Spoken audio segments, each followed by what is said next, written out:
Sporozoa. ये चौथा है हमारा परपोषी प्रोटिस्ट का चौथा भाग है कौन? स्पोरोजोआ। अब ये स्पोरोजोआ आपने कहा कि भाई इसमें गमन अंग नहीं होता है, तो गमन अंग जब इसमें नहीं है, गमन अंग नहीं है, या तो कह सकते हो क्या कि अनुपस्थित है, ठीक है। तो जब गमन अंग ही नहीं है तो कैसे गति करेगा ये? तनिक सोचो समझो दिमाग लगाओ बताओ। खाली ही पता किए हो कि गमन अंग नहीं होता है इसमें, यही बोला था पढ़ने के लिए। तो गमन अंग मैंने बोला था कौन है पता करो। जब गमन अंग नहीं है तो चलेगा कैसे ही? पेलिकुलर नलिका से, तब तो फिर उस हिसाब से उसका गमन अंग वो हो जाएगा। बाबू देखो गमन अंग इसमें नहीं होता है तो ये अपने से स्वयं से गति नहीं कर सकता, ठीक है। सीधा सीधा क्या, ये स्वयं गति नहीं करेगा, इसका मतलब कोई इसको गति कराएगा, ठीक है। इसको किसकी जरूरत पड़ेगी? वाहक की। मान लो ये एक मार्कर, ये गति कर सकता है क्या? नहीं, लेकिन अभी 10 मिनट से मेरे साथ गति कर रहा है, तो मैं इसके लिए क्या हो जाऊंगा? वाहक हो जाऊंगा। इसको गति कराने में सहायता प्रदान कर रहा हूं। यदि इसको एक स्थान से दूसरे स्थान तक ले जाना है तो ये मेरी सहायता से जाएगा, बिना मेरी सहायता के ही नहीं जा सकता है ना, कारण कि इसके पास गमन अंग नहीं है। वैसे ही स्पोरोजोआ समूह में जो भी आते हैं उनमें गमन अंग नहीं होता है, उनमें कहीं ना कहीं गमन अंग नहीं है, फिर भी गति करता है। कौन कराएगा गति? वाहक कराएगा। तो पहले स्पोरोजोआ का एग्जाम्पल जरा हम देख ले कि कौन है। प्लाज्मोडियम। और ये प्लाज्मोडियम कौन है? ये जीव है।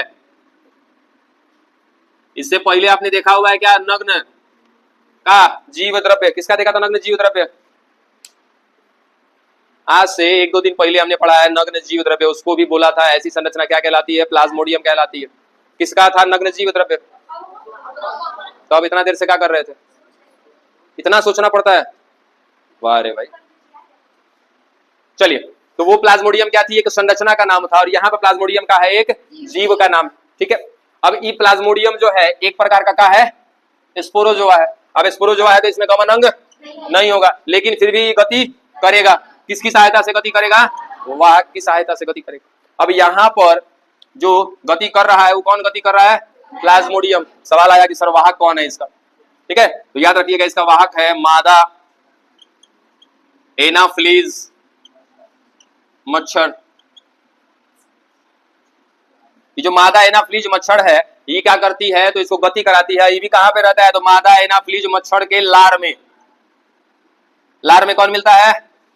ये जीव। कौन सा जीव? प्लाज्मोडियम मिलता है, ठीक है। अगला बिंदु याद रखिएगा इसमें स्पोरोजोआ में कि ज्यादातर इस संघ में आने वाले जो जीव होते हैं वो कैसे होते हैं? परजीवी होते हैं। स्पोरोजोआ संघ में आने वाले ज्यादातर जीव कैसे? परजीवी है। तो परजीवी है तो क्या करना होगा? उनको किसी ना किसी वाहक का सहायता लेना पड़ेगा, ठीक है। चलिए इसको खत्म करेंगे फटाक से। 2 बिंदु है जल्दी। इसमें गमन अंग नहीं होता है, ये स्वयं से गति नहीं करेगा। गति करना होगा तो किसकी जरूरत पड़ेगी? इसको वाहक की। एग्जाम्पल में कौन है? प्लाज्मोडियम। उसके लिए वाहक कौन है? मादा एनाफ्लीज मच्छर है। बताते हैं ना, लिखो बाबू इसको पहले। क्या हुआ? अच्छा बोलिए। कंफ्यूजन लग रहा है? कुछ है कंफ्यूजन तो बताइए, डाउट में नहीं रहा करिए।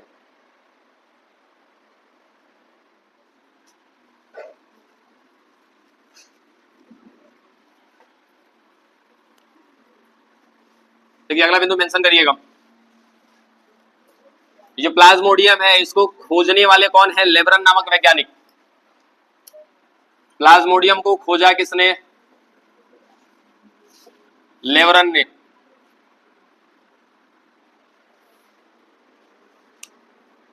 बस केवल प्लाज्मोडियम को खोजा, ठीक है। एक दूसरा पॉइंट यहां से क्या है कि एक और वैज्ञानिक है रोनाल्ड रोस, ठीक है। इन्होंने क्या खोजा समझिएगा। तो इन्होंने ये बताया कि जो मादा एनाफ्लीज मच्छर है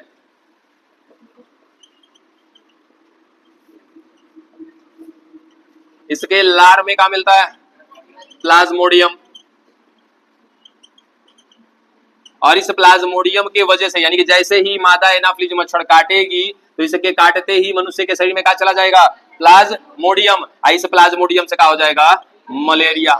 इस बात को किसने समझाया? रोनाल्ड रोशनी, ठीक है। जबकि लेवरन ने केवल इतना बताया कि प्लाज्मोडियम जो है कहीं ना कहीं एक प्रकार का है, प्रोटोजोआ है। प्रोटोजोआ भी कौन सा है? स्पोरोजोआ, इसमें गमन अंग नहीं होता है। ये सब बातें केवल किसने बताई? लेवरन ने। लेकिन ये उपस्थित होता है मादा एनाफ्लीज के लार में और उसके काटने से मलेरिया रोग होता है, ये बात किसने बताया? रोनाल्ड रोस ने। खत्म करिए इस पॉइंट को भी, मैं बोलूं लेकिन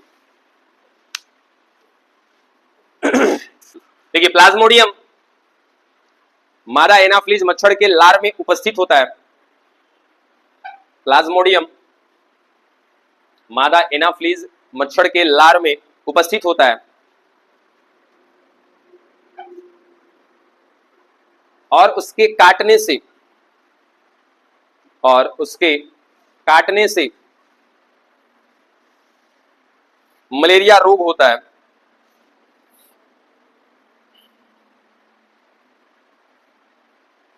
उसके काटने से मलेरिया रोग होता है। इस बात को रोनाल्ड रोस ने बतलाया। चलिए आगे देखिए, ये जो प्लाज्मोडियम होता है ये होता है बाबू 4 प्रकार का। सबसे पहला प्लाज्मोडियम वाइवेक्स, दूसरा प्लाज्मोडियम फैल्सीपेरम, तीसरा प्लाज्मोडियम मलेरियाई, चौथा प्लाज्मोडियम ओवेल।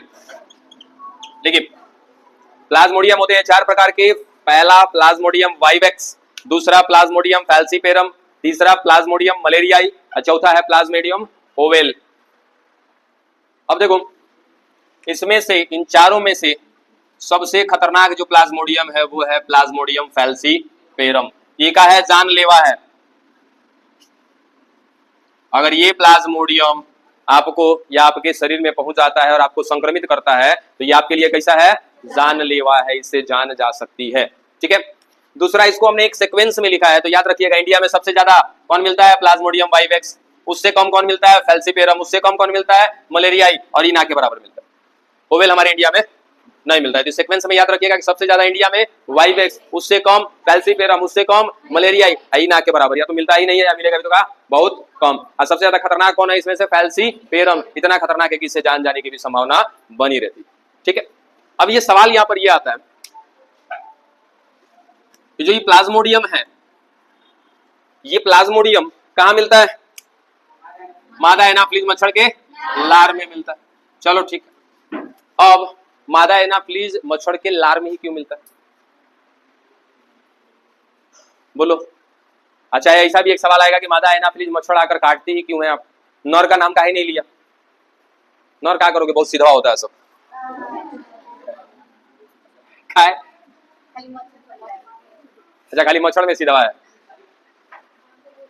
बाकी दुश्मनी है आप लोग की। चलो देखो, ऐसा काहे होता है कि मादा एनाफ्लीज ही आकर के काटती है? इसके पीछे का कारण सुनो। ये लार किसकी बात कर रहे हैं? मादा की। एक साइड रखते हैं हम लोग नर, दोनों में अंतर समझ लेंगे तो वाकई में क्लियर हो जाएगा कि आखिर मादा ही क्यों काटती है, ठीक है। पहला काम, ये लार किसका है? मादा का, ठीक है। नर में नहीं मिलता है, ठीक है। अगर मिल भी रहा है, सपोज कि कह दिए कि नर के भी लार में क्या मिल रहा है? प्लाज्मोडियम मिल रहा है, मादा के भी लार में प्लाज्मोडियम मिल रहा है, लेकिन ये बेचारा इतना सीधा सपाटा है कि आगे कट में नहीं करेगा। कौन काटेगा? मादा काटेगी। हाँ, बहुत सीधा। अब देखो, काहे नहीं काट रहा है उसके पीछे का कारण, और ये काहे काट रही है उसके पीछे का कारण, दोनों का कारण समझिएगा। सबसे पहले तो काटने वाली संरचना होनी चाहिए ना, है? तो मादा के अंदर काटने की संरचना उपलब्ध है, ठीक है, और नर के अंदर काटने की संरचना उपलब्ध नहीं है। तो पहला कारण कि नहीं काटेगा, ठीक है। दूसरा कि मादा के शरीर में या मादा के मुख में काटने के साथ साथ चूषण की संरचना भी उपलब्ध है। चूषण यानी कि खून चूसने की संरचना, ठीक है। और जबकि नर में क्या होता है कि ओनली फॉर चूषण की संरचना उपलब्ध है। तो ये क्या करेगा? खाली चूसेगा, ठीक है। दूसरा है, बता रहे देखो, अब ये क्या आप चूसता है? किससे अपना भोजन प्राप्त करता है? तो मकरंद। मकरंद समझते हो? पुष्पों के ऊपर या पुष्प में क्या होता है? मीठा स्वाद सा तरल पदार्थ होता है जिसमें भौरे वगैरह लगते रहते हैं अक्सर, ठीक है। उसको कहते हैं मकरंद। यानी कि पुष्प के अंदर क्या होता है, मीठा पदार्थ पड़ा होता है, मीठा तरल पदार्थ, चिपचिपा सा पदार्थ होता है, उसे क्या कहा जाता है, मकरंद कहा जाता है। फूल पर देखना अगर मच्छर लग रहा है तो पक्का है कि नर है, लगभग लगभग क्या होगा, नर होगा। अब बाकी मादा तो कहीं ना कहीं खून पानी लेने गई होगी, ठीक है, सही है, वहां भी खून चूसने वाला काम है। और चलो टॉपिक से बहुत बाहर ले जाते हो तुम लोग। हाँ हाँ बाबू स्टोर करके ले आती है, देखो वो लोग का भी समस्या है ना। चलो आओ अब देखो सुनो, अब वो खून चूसने ही काहे जाती है, उसके पीछे का भी कारण है। क्या वो मकरंद से अपना पोषण नहीं प्राप्त कर सकती थी? कर सकती थी, क्योंकि इसके पास भी चूषण की संरचना है, इसके पास भी चूषण की संरचना है, ये अपना भोजन मकरंद से प्राप्त कर लेता है, ये भी मकरंद से प्राप्त करती है अपना भोजन। लो और वो भी बता रहे हैं इसका भी भोजन। अब सोचो सोचो थोड़ा सा कि नर है, नर का भोजन प्राप्ति हो जा रहा है मकरंद से, या मादा में नहीं होगा? बिल्कुल होगा। तो मादा, अरे कहीं ठहर जाया करो, इतना भी कॉम्प्लीमेंट ना लिया करो, ठीक है। तो नर क्या कर रहा है कि मकरंद से अपना भोजन प्राप्त कर रहा है, मादा भी मकरंद से अपना भोजन प्राप्त कर रही है, लेकिन उसके बाद हो जाती है खून लेने के लिए। कारण क्या है? तो ये बताओ कि मच्छर की जनसंख्या बढ़ाने का काम किसका है, नर का कि मादा का? मादा का, ठीक है। आज जितने भी कीट होते हैं अपने बच्चे को जन्म देते हैं या फिर अंडे को जन्म देते हैं? जितने भी कीट होते हैं वो संतान प्रजक होते हैं कि अंड प्रजक होते हैं? अंड प्रजक होते हैं। अपने संतान को डायरेक्टली जन्म नहीं देते, वो किसको जन्म देते हैं? अंडे को। तो ज्यादातर जो भी कीट है वो किसको जन्म देंगे? अंडे को। तो ये जो मादा है ये भी क्या करेगी, अपनी जनसंख्या बढ़ाएगी ना। तो जनसंख्या बढ़ाएगी, जनसंख्या बढ़ाएगी तो क्या करेगी, जनन करेगी। और जनन के दौरान किसको जन्म देगी? अंडे को जन्म देगी, ठीक है। और अंडे पर कहीं ना कहीं क्या होता है, कवच होता है, होता है। तो इस अंडे के कवच को बनाने के लिए चाहिए कुछ खास किस्म का प्रोटीन। अब वो प्रोटीन उपस्थित है कहां पर? मनुष्य के रक्त में। बहुत, ये भी क्या करेगी बेचारी, माँ है ना, है तो अपने बच्चे के लिए खून चूस रही है। बात समझ में आया कि भाई अपने बच्चे को जन्म देना है, यानी कि अंडे को जन्म देना है, और अंडे को जन्म देना है तो अंडा के ऊपर क्या होगा, एक कवच होगा, ठीक है। अब वो कवच बनता है किससे? खास किस्म के प्रोटीन से। और वो प्रोटीन उपस्थित है कहां पर? मनुष्य के रक्त में। तो अब समझ में आया कि काहे आकर काटती है, ठीक है। अब इसके बाद की कहानी पलट जाती है कि जैसे ही आकर के काटेगी ना, तो काटने के बाद इसका लार आपकी त्वचा में रह जाएगा, कोशिका में, या आपके रक्त में समा जाएगा, यानी कि आपके रक्त में क्या चला गया?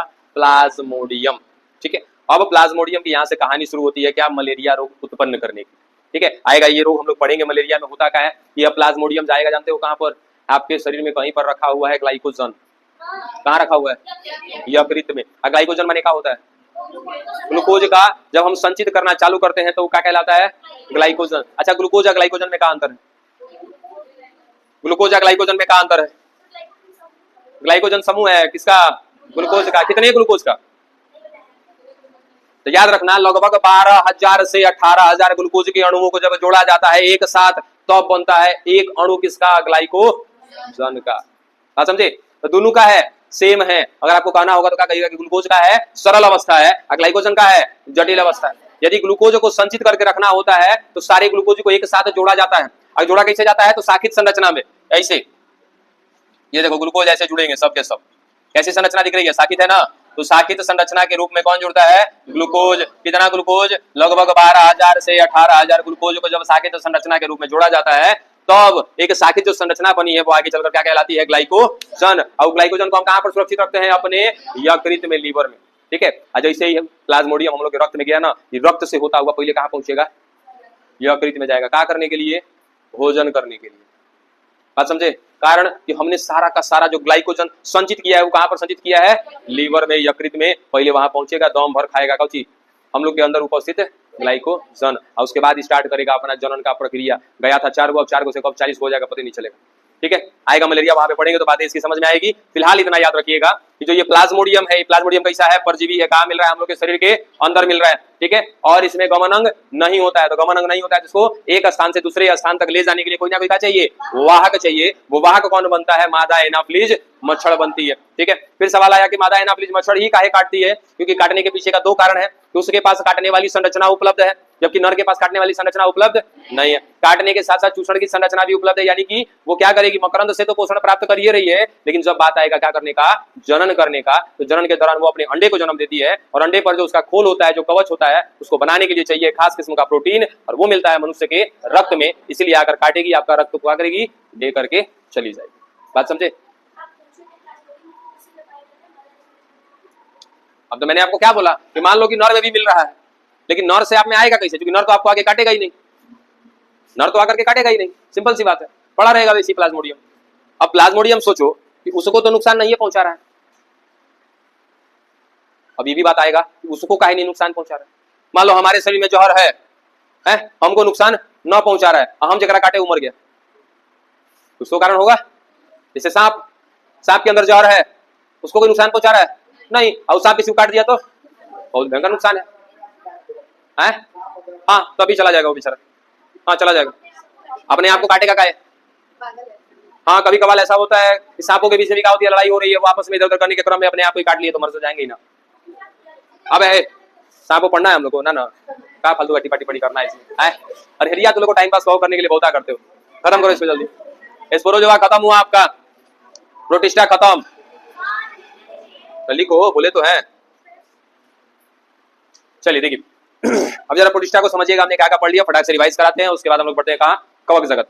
प्रोटिस्टा में किसको रखा जाता है, पहले से मालूम है, सारा लक्षण लिखवा रखे हैं कि यूकैरियोटिक होता है, यूकैरियोटिक के साथ साथ एकल कोशिकीय होता है। अब इसको कहीं ना कहीं हमने क्या किया था कि पोषणता के आधार पर, पोषण प्राप्त करने के आधार पर कितने भाग में बांटा था, 3 भाग में, एगो स्वपोषी था, एगो परपोषी था, और एगो ऐसा परपोषी था जो कि परभक्षी या परजीवी दोनों के जैसा था। अब स्वपोषी में कौन आ रहा था, क्राइसोफाइट, क्राइसोफाइट में कौन आ रहा था, 2 डाइएटम और डेस्मिड, ठीक है, डाइएटम को पढ़ा, डेस्मिड को क्या बोला, सुनहरे सवाल बोल के छोड़ दिया।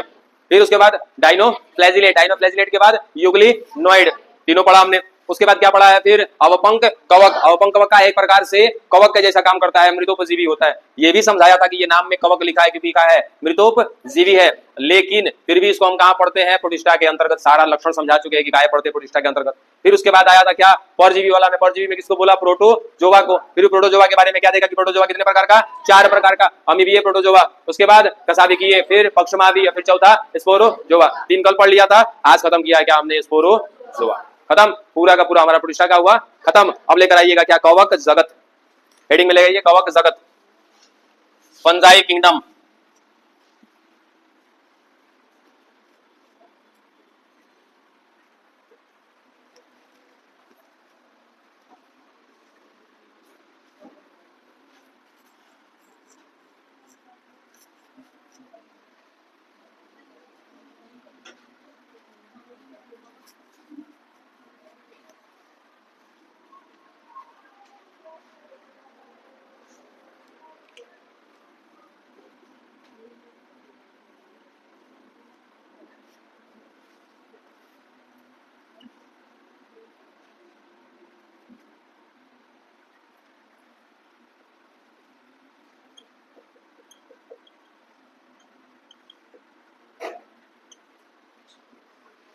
हो गया, चलिए अब समझिएगा। सबसे पहला बिंदु आपको तो पहले पता होना चाहिए, कैसा होता है, मृतोपजीवी होता है। अच्छा, ये सब लिखने से पहले हम ये बात करते हैं कि कवक जगत जो है कब आया था, कौन से वर्गीकरण में आया था। हाँ याद रखिएगा, कब आया था, 5 जगत वर्गीकरण प्रणाली के अंतर्गत आया था, बिल्कुल। दूसरा बिंदु याद रखेंगे, कौन लाए थे, कौन से वैज्ञानिक, आर.एच. विटेकर ने लाया था, ठीक है ना। इसी कवक को कहाँ रख दिया गया था, पादप जगत में छोड़ा गया था, है ना, क्योंकि ये पादप के जैसा दिखता था, ठीक है। बाद में जब आर.एच. विटेकर आए तो कहा कि भैया 2 चीज के कारण रखा गया था इसको, पहला तो ये पादप के जैसा दिखता था, और दूसरा कि इसके अंदर भी क्या था, कोशिका भित्ति था, पादप के अंदर भी क्या होता है, कोशिका भित्ति। जब आर.एच. विटेकर आए तो देखा कि भैया यहाँ तो थोड़ा सा क्या है, परिवर्तन है, पादप अपना भोजन स्वयं बना रहा है, ये किस पर आधारित है, मृतोपजीवी है, यानी कि मृत शरीर पर ही आधारित है, सड़े गले पदार्थों पर आधारित है। तो अब इसको उठा के कहाँ रख दिया, एक अलग जगत में, क्या नाम दे दिया, कवक जगत। अब आइए इसके बारे में, इसके लक्षणों को देखें यदि हम, तो सबसे पहला बिंदु याद आएगा कि कैसा होता है, मृतोपजीवी होता है, सेप्रोट्रॉप्स कहलाते हैं इंग्लिश में, ठीक है। मृतोपजीवी के साथ साथ इसमें एक और कहा जाता है अपघटक, डिकम्पोजर। मृतोपजीवी का माने क्या होता है, सेप्रोट्रॉप्स, अपघटक माने होता है डिकम्पोजर। अब अपघटक माने समझते हो, जो सड़े गले पदार्थों को और अपघटित कर दे, है ना, और अपघटित करके उनको क्या करते, तत्वों में तब्दील करते और उन तत्वों को अपने लिए पोषण के रूप में ले उसे कहते हैं क्या, अपघटक। यदि ये कवक रहेंगे, जैसे मान लो कि रोड पर एक्सीडेंट हो जाता है किसी कुत्ते का या किसी भी जीव का, वहां से कोई हटाने जाता है क्या उसको, नहीं ना, ये सब क्या करेंगे, लग जाएंगे या लग के क्या कर देंगे, अपघटन कर देंगे। उस प्रक्रिया का नाम क्या है, अपघटन। अपघटन कौन करते हैं, अपघटक करते हैं। अपघटन करके क्या करेगा, बड़े बड़े टुकड़ों को छोटे छोटे टुकड़ों में तोड़ देगा और तोड़ता जाएगा, इसमें से सारा पोषण क्या करेगा, ये ले लेगा। धीरे धीरे जीव क्या हो जाएगा, यहाँ से गायब हो जाएगा। ठीक है, तो इनको क्या नाम दिया जाता है, एक दूसरा नाम क्या है इनका, अपघटक।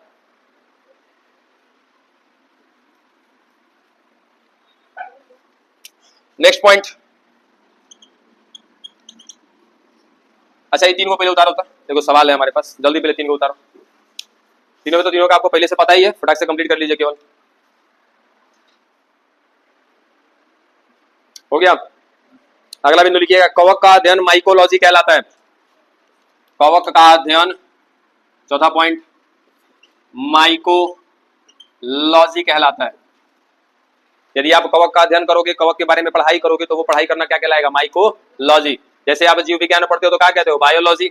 वैसे ही केवल यदि कवक के बारे में पढ़ोगे तो क्या कहोगे, माइकोलॉजी। ऐसे ही शैवाल के बारे में पढ़ते हैं तो क्या कहते हैं, फाइकोलॉजी। कोशिका के बारे में पढ़ोगे तो साइटोलॉजी। ठीक है, चलिए।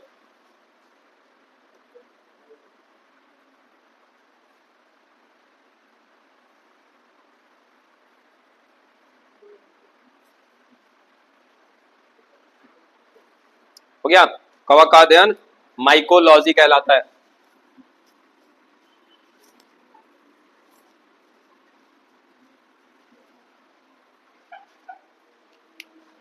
सीधा 4 बिंदु हुआ ना। पांचवा,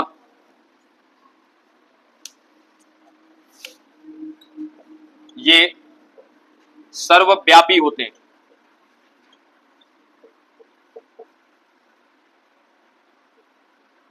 सर्वव्यापी कहने का मतलब इंग्लिश में कहते हैं कॉस्मोपॉलिटेंट। कॉस्मोपॉलिटेंट, सर्वव्यापी। सर्वव्यापी कहने का मतलब जल में मिलेगा, स्थल पर मिलेगा और वायु में मिलेगा। ये तीनों जगह पर उपस्थित होते हैं। तो लोग लिख रहा है जी, लिखने का समय देते हैं, ठहर जाओ, समझो।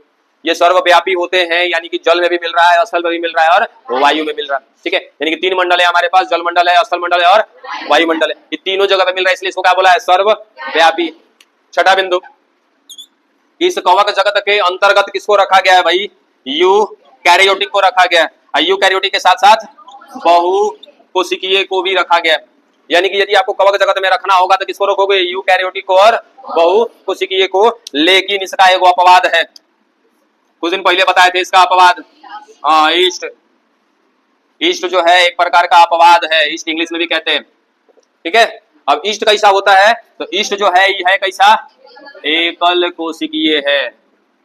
ठीक है, फिर भी हमने इसको कहाँ रखा है, कवक जगत में रखा है। काहे रखा है कि भले एकल कोशिकीय है, लेकिन उसके बावजूद, जैसे अब इसकी कोशिका भित्ति की बात करेंगे, किसकी कोशिका भित्ति, कवक की। तो कवक की जो कोशिका भित्ति है वो किसकी बनी है, काइटिन की बनी है। और ईस्ट की कोशिका भित्ति भी किसकी बनी हुई है, काइटिन की बनी है। तो दूसरा लक्षण तो इसका पालन कर ही रहा है। ठीक है, साथ ही साथ ये कवक भी कैसा है, मृतोपजीवी है, ये भी कैसा है, मृतोपजीवी है। यानी कि मिला जुलाकर सारे लक्षण का पालन करता है, केवल एक लक्षण नहीं मानता है, कौन सा, बहुकोशिकीय। इसीलिए इसको हम क्या कहते हैं कि ये क्या है, कवक जगत का अपवाद है। ठीक है, फिर बात करें यदि कि ईस्ट जो है ये होते कितने प्रकार के, 2 प्रकार के। ईस्ट का और भी नाम है, इसको और नाम से जानते हैं। ईस्ट का दूसरा नाम खमीर। हाँ, खमीर। और एगो नाम है सैक्रोमाइसिस सेरिवेसी। सैक्रोमाइसिस सेरिवेसी। ठीक है, बहुत सारा नाम है। काका हो गया, ईस्ट हो गया, उसके बाद खमीर हो गया, उसके बाद सैक्रोमाइसिस सेरिवेसी। अभी होता है कौ प्रकार का, 2 प्रकार का। एक होता है बेकर्स ईस्ट और दूसरा होता है ब्रीवर ईस्ट। बेकर्स ईस्ट क्या करता है, तो बेकरी में काम में आता है, यानी कि ब्रेड वगैरह बनाने में। ठीक है, नाम में ही आ रहा है बेकर्स, बेकरी में। ठीक है, अब ब्रीवर, तो ब्रीवर वर्ड आया है ब्रीविंग से। अब ब्रीविंग का मतलब क्या होता है, अल्कोहल का निर्माण करना। यानी कि ब्रीवर ईस्ट का उपयोग कहाँ किया जाता है, अल्कोहल बनाने में। ठीक है, अगर कुछ नहीं करना है, बस इसको ले लीजिए, गेहूं ले लीजिए, जौ ले लीजिए, उसको फुला दीजिए, उसमें क्या डाल दीजिए, ब्रीवर ईस्ट डाल दीजिए, कुछ दिन के बाद जाके देखिएगा उसमें क्या बना के रख दिया हुआ, अल्कोहल बना के रख देगा। ठीक है, अब मिला जुलाकर ईस्ट करता क्या है, तो सीधा सीधा याद रखिएगा सड़ाने का काम करता है। ठीक है, और उस प्रक्रिया को कहते हैं, सड़ाने की प्रक्रिया को कहते हैं, सड़ाने की जो प्रक्रिया होती है उसको कहते हैं किण्वन, इंग्लिश में कहते हैं फर्मेंटेशन, फर्मेंटेशन। ठीक है, चलो लिखिए, सर्वव्यापी है। दूसरा यूकैरियोटिक बहुकोशिकीय को रखा जाता है, लेकिन एक अपवाद है इसमें, किसको रखा गया है, वो एकल कोशिकीय को। क्या नाम है इसका, ईस्ट। फिर ईस्ट के बारे में बात किया तो ईस्ट मिलता है दो प्रकार का, एक का इस्तेमाल किया जाता है बेकरी में और दूसरे का इस्तेमाल किया जाता है ब्रीविंग में, यानी कि अल्कोहल तैयार करने में। अल्कोहल तैयार करना बहुत ही आसान है। चलिए आगे चले, टाइम हो गया, आजा तनी और 5 मिनट पढ़ लो।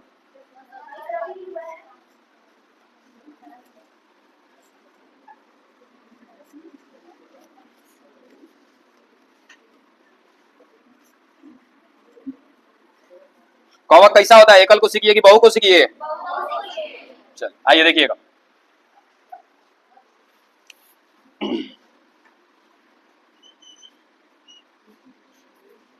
कवक कोशिका है एक। याद रखिएगा कवक की केवल एक कोशिका की बात कर रहे हैं, हालांकि कवक होता कैसा है, बहु कोशिकीय। तो कवक की केवल मैं एक कोशिका की बात करूंगा, तो कवक की एक कोशिका को कहा जाता है कवक तंतु। क्या बोला, कवक तंतु। इंग्लिश में कहते हैं इसको हाइफा। तो कवक तंतु क्या है, हाइफा क्या है, तो कवक की एकल कोशिकीय संरचना या फिर कवक की केवल एक कोशिका को नाम दिया जाता है क्या, कवक तंतु या हाइफा। ठीक है, अच्छा रुआ देखियो, रुआ को बढ़िया से फैला फैला के देखना, उसमें देखोगे ना तो रेसा रेसा सा दिखाई देगा यानी कि जो रुई होता है वो कैसा होता है, जाल के समान होता है। ठीक है, वैसा ही जो कवक है, एक कोशिका को क्या नाम दे दिया, कवक तंतु। ऐसा ही देखो इसकी सारी कोशिकाएं आपस में जुड़ी होती है जाल की तरह। देखो ये छोटी सी कोशिका, लंबी कोशिका, ये वाली दाएं वाली कोशिका, बाएं, चारों तरफ से क्या है, कोशिका का जाल बन गया का है। अब इसको कहते हैं हम लोग कवक जाल। ठीक है, अब कवक जाल को एक नाम दिया जाता है माइसीलियम।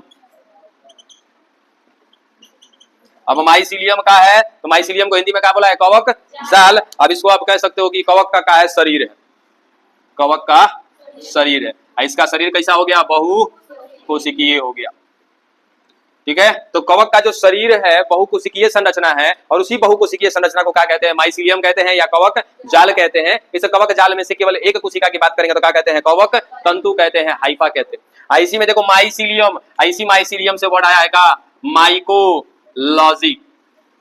अभी अभी क्या खत्म किया था, माइकोलॉजी। माइकोलॉजी माने क्या है, कवकों का अध्ययन करना क्या कहलाता है, माइकोलॉजी। आई माइकोलॉजी शब्द आया है कहां से, माइसीलियम से आया है। ठीक है, चलो ये भी फटाक से उड़ा लो जल्दी, कि कवक की एक कोशिका का नाम है कवक तंतु, हाइफा। ये जो होता है बहुकोशिकीय संरचना के रूप में उसको कहते हैं कवक जाल। बेटा अब देखिए कवक की जो कोशिकीय संरचना है ना, ये मिलती है दो तरह से। अब इस दोनों तरह के संरचना को समझने के लिए हमें समझना होगा एक 8वां बिंदु, उसके बाद ये बात समझ में आएगी। देखिए मैंने कहा ये एक सामान्य कोशिका है, ठीक है, पहले समझिएगा, फिर इसको हम लोग लागू करेंगे किस पर, कवक पर। ये एक सामान्य कोशिका, इसमें क्या मिल रहा है, इसका केंद्रक। ठीक है, अब ये कोशिका क्या करेगी, विभाजन करेगी। चलो विभाजन कर रही है, तो विभाजन में सबसे पहला कौन सा विभाजन करेगी, कैरियो, अरे समसूत्री करे चाहे अर्धसूत्री करे, पहले तो क्या करेगी, कैरियोकाइनेसिस। कैरियोकाइनेसिस माने क्या होता है, केंद्रक विभाजन। यानी कि अब क्या हो जाएगा, एक ही कोशिका के अंदर कितने केंद्रक बन जाएंगे, 2 केंद्रक बन जाएंगे। ठीक है, अब अगली बार में क्या होगा, साइटोकाइनेसिस। साइटोकाइनेसिस माने क्या होता है, कोशिका द्रव्य विभाजन। यानी कि अब अगली बार में यही कोशिका का कोशिका द्रव्य भी बढ़ जाएगा। इसमें क्या मिल रहा था, कोशिका द्रव्य। अब कोशिका में केंद्रक के अनुसार इनका कोशिका द्रव्य बढ़ जाएगा, एक केंद्रक चला जाएगा इसमें और इसके लिए थोड़ा बड़ा कोशिका द्रव्य दे दिया जाएगा, और एक और कोशिका बनेगी, इसमें भी क्या होगा, एक केंद्रक, इसमें भी कोशिका द्रव्य पहुंच जाएगा। ठीक है, तो ये सामान्य रूप से क्या हो रहा है, कोशिका का विभाजन हो रहा है। ठीक है, अब एक नहीं देखिए तो एक और तरीका, कोशिका मिल रही है, इसका केंद्रक मिल रहा है, ठीक है, क्या करेगा, ये सेम टू सेम केंद्रक का विभाजन कर रहा है, यानी कि एक ही कोशिका के अंदर अब को केंद्रक, दो को केंद्रक हो गया। कोशिका द्रव्य इसमें भी पड़ा हुआ है। अब क्या करना चाहिए, इसको क्या करना चाहिए, साइटोकाइनेसिस तो करना चाहिए, लेकिन मैं कह रहा हूं कि साइटोकाइनेसिस नहीं हो रहा है, तो क्या हो जाएगा, यही कोशिका रह जाएगी। अब इसमें कैसा केंद्रक हो जाएगा, दो केंद्रक हो जाएगा। अब जैसे यहाँ पर दो कोशिका बनी थी, इसका नाम क्या देते हो, पुत्री कोशिका।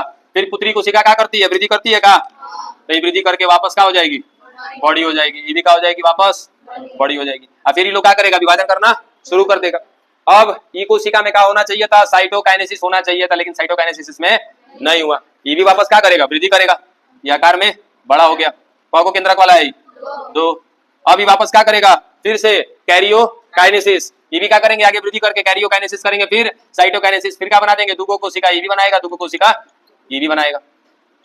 लेकिन यहाँ पर क्या है कि कुछ असामान्य क्रियाकलाप हो रहा है, कि कैरियोकाइनेसिस तो हो रहा है लेकिन साइटोकाइनेसिस नहीं हो रहा है। तो साइटोकाइनेसिस नहीं हुआ, कोई बात नहीं है, फिर अगली बार में कोशिका क्या करेगी, वृद्धि करेगी। अब वृद्धि करके अगली बार में फिर से क्या कर देगी, को केंद्रक है दुगो, अब कब हो जाएगा, चार गो। फिर क्या करना चाहिए इसको, साइटोकाइनेसिस, फिर नहीं कर रहा है साइटोकाइनेसिस, फिर आगे जाएगा क्या करेगा, फिर वृद्धि करेगा, फिर क्या करेगा, कैरियोकाइनेसिस, यानी कि बार बार कैरियोकाइनेसिस करता जाएगा। एक समय ऐसा होगा कि हमारे पास एक ऐसी कोशिका उपलब्ध हो जाएगी जिसके अंदर क्या होंगे, बहुत सारे केंद्रक होंगे। बात कुछ पल्ले पड़ रही है क्या, मैं इस संरचना को बहु केंद्रकीय कह सकता हूं क्या, ठीक है, और इसको कहा जाता है सोइनोसाइट, बहु केंद्रकीय संरचना है, सोइनोसाइट कहलाता है, या फिर और हिंदी नाम है इसका संकोशिका। एक ऐसी कोशिका जिसके अंदर बहुत सारे केंद्रक भरे पड़े हैं, ऐसी कोशिका को नाम दिया जाता है बहु केंद्रकीय संरचना, और नाम क्या दो दिया जाएगा, संकोशिका, इंग्लिश में क्या कहते हैं, सोइनोसाइट। ठीक है, अब ये चीज आप उतार लीजिएगा, बाकी इस थियरी को अप्लाई करेंगे हम लोग इस पर, कवक पर। ठीक है, तो कवक में भी देखेंगे कि कवक में भी जो कोशिका होगी, जो हाइफा होगी, उसकी हाइफा कौन है, कवक जाल की एक कोशिका है हाइफा, तो वो हाइफा भी जो मिलेगी वो दो प्रकार से मिलेगी। एक जो होगी कि पूरी तरह से विभाजन कर चुकी होगी, ठीक है, एक में क्या होगा, खाली केंद्रक होगा, यानी कि उनका पूरा विभाजन नहीं होगा। तो उसको क्या नाम देंगे, क्या कहेंगे, वो देखेंगे कल। ठीक है, अभी फिलहाल ये सामान्य और असामान्य कोशिका के बारे में लिख लीजिए कि सामान्य तरीके से कोशिका विभाजन करेगी तो क्या होगा, और असामान्य तरीके से करेगी तो क्या होगा। और यही सामान्य असामान्य तरीके से विभाजन करती है कवक की कोशिका हाइफा।